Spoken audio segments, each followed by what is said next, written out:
A continuación vamos a tener a la doctora Oriana Bastidas. Oriana es médica internista, cardióloga, electrofisióloga que actualmente trabaja en mi grupo de trabajo, somos compañeros de trabajo, y es docente de la Universidad CES para los posgrados de cardiología y electrofisiología. Oriana nos va a hablar sobre programación de dispositivos en pacientes con ELVAP, cómo optimizar los resultados, precisamente para tratar de disminuir esa disincronía interventricular que ya estuvimos viendo. Oriana, bienvenida y muchas gracias. Buenos días, muchas gracias por la invitación. Voy a compartir por acá.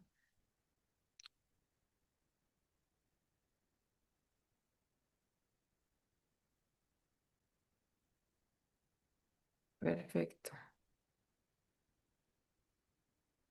Bueno, entonces como decíamos, es muy importante que yo sepa cómo voy a programar el dispositivo. No es simplemente que yo vaya a poner el electrodo, encontré la R en el B1 y voy a dejar simplemente la programación a la casa comercial. Entonces tengo que saber qué voy a hacer con esa programación. Ya sabemos esta parte, la resincronización fisiológica, las dos charlas espectaculares acerca de la estimulación en el GIS proximal y distal, y nos vamos a enfocar en esta parte de la programación en el área de la rama izquierda, que como sabemos tenemos la rama izquierda, septal profundo o el fascículo. ¿Qué buscamos con esto? Restaurar la secuencia normal de activación ventricular. Ya sabemos que esta estimulación ha demostrado beneficios frente a la estimulación que hacíamos anteriormente a través del seno coronario en cuanto a disminución del QRS, aumento de la fracción de eyección y disminución de las hospitalizaciones por falla. ¿Cuáles son los fundamentos de esta resincronización? Entonces vamos a restaurar la secuencia normal de despolarización y repolarización, logrando esa sincronía interventricular, mejorando la respuesta hemodinámica aguda, mejorando la fracción de eyección, la duración del QRS y, como decíamos, reducir las hospitalizaciones por falla y la mortalidad. Estas son las gráficas comparativas con la resincronización a través del seno coronario. Miren que lo que tenemos acá es estimulación fisiológica o de la rama izquierda, que es lo azul. ¿Están viendo mi flecha? ¿Alguien que me Sí, señora. confirme? Perfecto. Entonces, lo que está acá en azul es la rama izquierda y disminuimos efectivamente hospitalizaciones y mortalidad por todas las causas.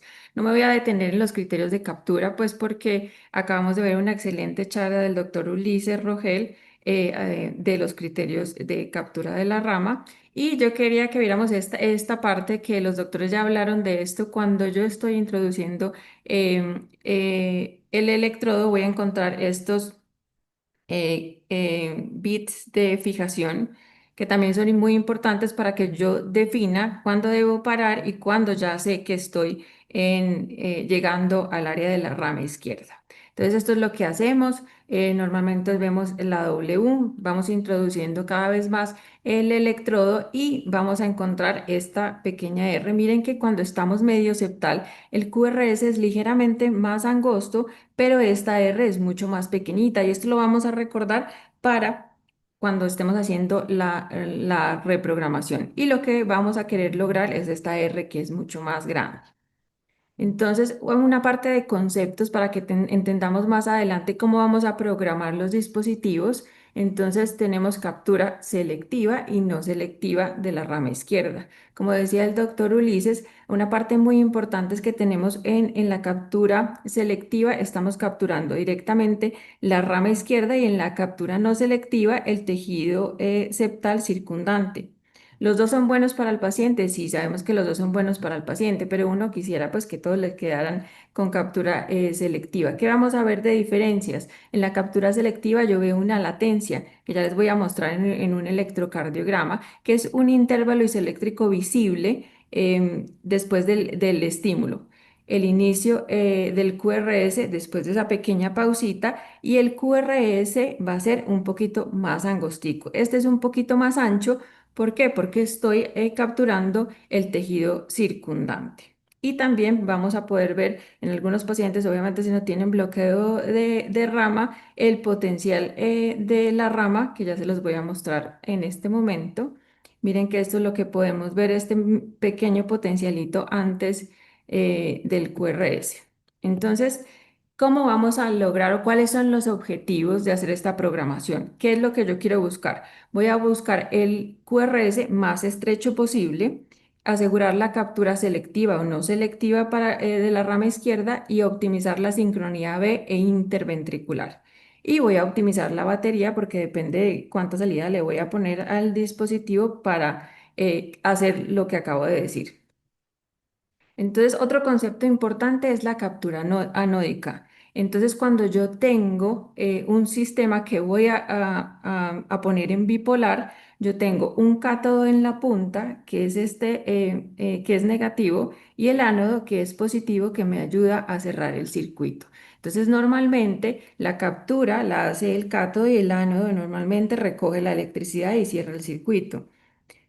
Sin embargo, en algunas circunstancias, por ejemplo, si yo aumento la salida, puedo capturar esta otra zona con el ánodo. ¿Qué quiere decir eso? Que si yo tengo metido todo el electrodo en el septum, en esta parte estoy capturando la rama. Si el ánodo está también dentro del septum, si yo aumento la salida, puedo también estimular y capturar desde el ánodo. O sea que tendría una captura anódica. ¿Y esto qué tan bueno es? Porque si estoy estimulando la rama y el tejido hacia atrás, o sea, el tejido circundante, ¿qué tan útil o indeseada es? Pues depende. Miren, este estudio me parece súper interesante. Ellos hicieron un mapa de activación a estos pacientes. Aquí tenemos una captura no selectiva. Miren por qué les decimos que es no selectiva, pues porque estamos en bipolar y estamos capturando una parte del tejido local. Entonces, cuando yo no logro esta captura anódica, miren lo que pasa en el electrocardiograma y lo que pasa, lo que se traduce en el mapa. Aquí tengo esta parte de la activación local del septum, luego tengo la activación de la rama izquierda y por último la activación de la rama derecha que está retardada. ¿Qué pasa si yo logro capturar de forma anódica?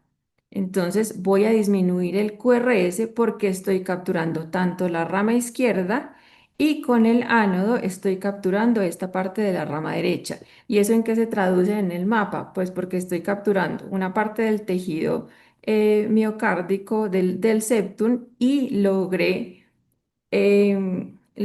mejorar esta parte de la activación del ventrículo derecho. Al mejorar esta parte de la activación del ventrículo derecho, mi QRS va a ser más angosto. Pero como decíamos, eso lo voy a hacer a una salida más alta. Miren este ejemplo acá en unipolar. En el B1 yo sé que estoy en la rama izquierda porque tengo esta R y en el bipolar veo que el QRS está más angosto. O sea, logré capturar la rama izquierda y la rama derecha y el QRS se está haciendo más angosto. Pero ¿por qué no todos los pacientes los podemos dejar en bipolar? Como dijimos, para lograr una captura anódica, voy a tener que poner una salida un poco más alta. Sabemos que estos QRS van a ser más angostos, los de la captura anódica. Sabemos que el tiempo de activación, tanto total como del ventrículo, va a ser menor, pero hemodinámicamente agudo, como en este estudio, no se encontró una diferencia. Pero en lo que sí hay diferencia es en los umbrales. Los umbrales de la captura anódica van a ser un poco mayores. Entonces, cuando yo haga la programación, debo ver cómo me va a quedar esas salidas para poder definir qué voy a escoger. Entonces vamos a hacer un paso a paso de lo que se debería hacer para programar estos dispositivos. Entonces en el paso número 1 voy a determinar el QRS con captura de la rama. Voy a empezar con umbral alto en 5 voltios, siempre en unipolar empezamos. Y voy a registrar los QRS y los umbrales de captura selectiva y no selectiva. Y el QRS más estrecho se va a tomar como referencia de la programación. Entonces acá tenemos captura no selectiva y captura selectiva. Este es el unipolar de este paciente. Miren acá lo que les decía, esto es una pequeña latencia. Yo sé que esto es una captura selectiva y estoy en unipolar. Esto es lo que voy a tomar como referencia para programar finalmente mi paciente. Pero si no hay evidencia de esa captura, es decir, si recuerdan esta imagencita, aquí dijimos que estamos medio septal. ¿Por qué? Porque el QRS está ligeramente más estrecho, pero tenemos una R que es muy pequeñita. Ahí vamos a pasar al segundo paso. Voy a ver si soy capaz de lograr una captura anódica de la rama derecha. Entonces voy a realizar una prueba de umbral utilizando la estimulación bipolar. Entonces voy a tener otra vez una salida alta a 5 voltios a 0,4 milisegundos de ancho de impulso y voy a registrar las duraciones de esos QRS y los umbrales de estimulación.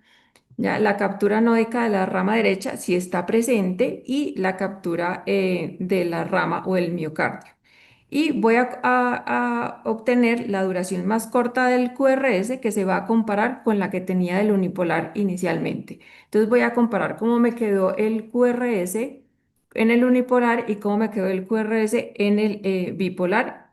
Y voy a ver a cuánto umbral, a cuánta salida voy a dejar este segundo paso.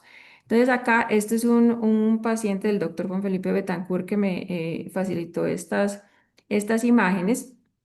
Entonces acá tenemos la captura de la rama izquierda y luego la captura en la rama izquierda en unipolar y la rama en bipolar. Miren que el QRS acá inicialmente era 127 milisegundos y acá 93 milisegundos. Acá tenemos, esta es la captura en bipolar. Recuerden que esto se ve así ancho, es porque tenemos la velocidad del electro un poco mayor. Acá tenemos el umbral de la rama derecha y el umbral de la rama izquierda. Entonces, a una salida mayor, yo estoy haciendo una captura anódica y luego voy a pasar a la de la rama izquierda.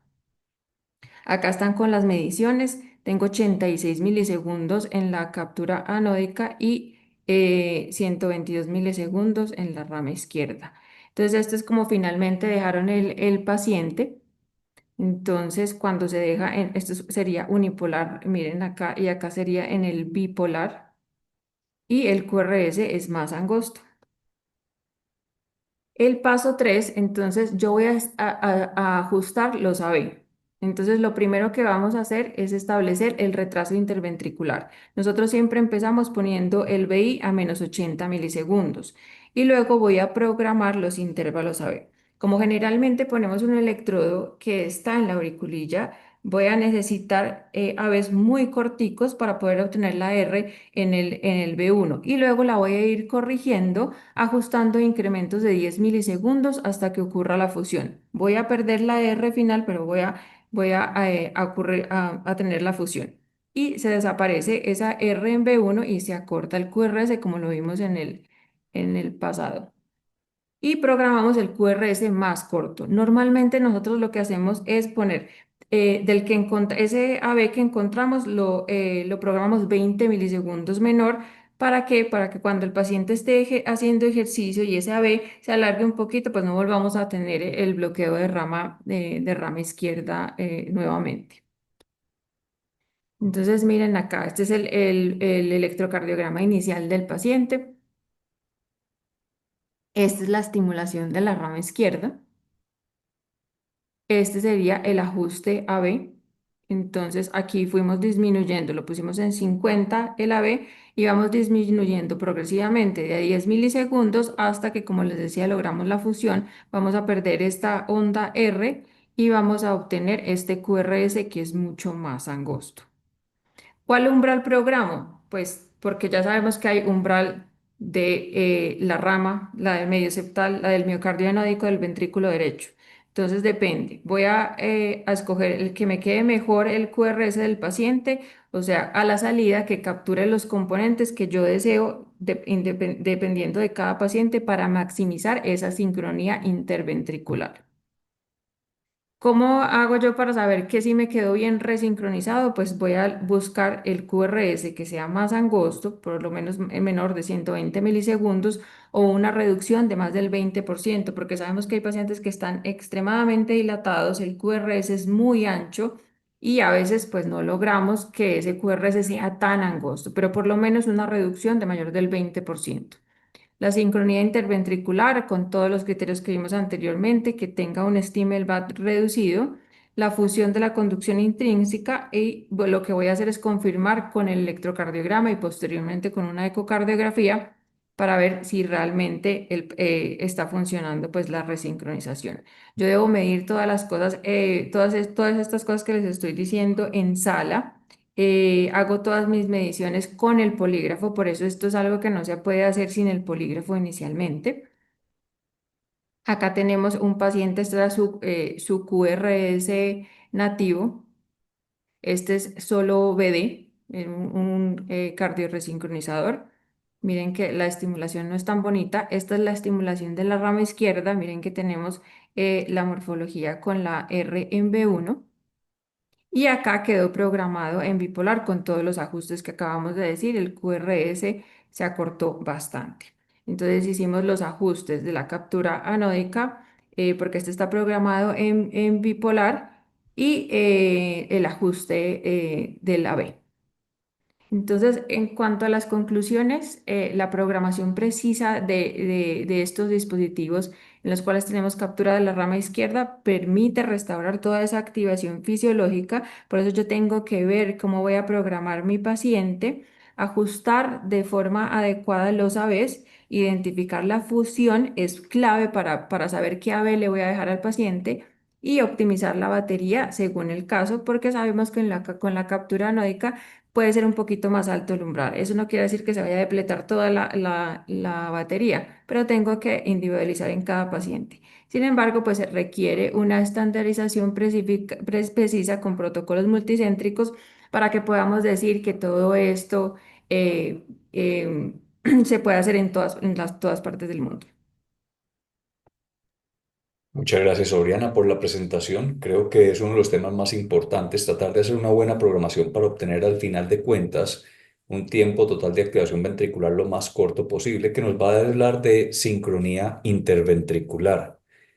No sé si el doctor Sanón quiera decir algo, que vi que se conectó, o si seguimos para la última presentación, que creo que va a ser muy importante conocer qué opinan el doctor Sanón y el doctor Moriña sobre el LOT.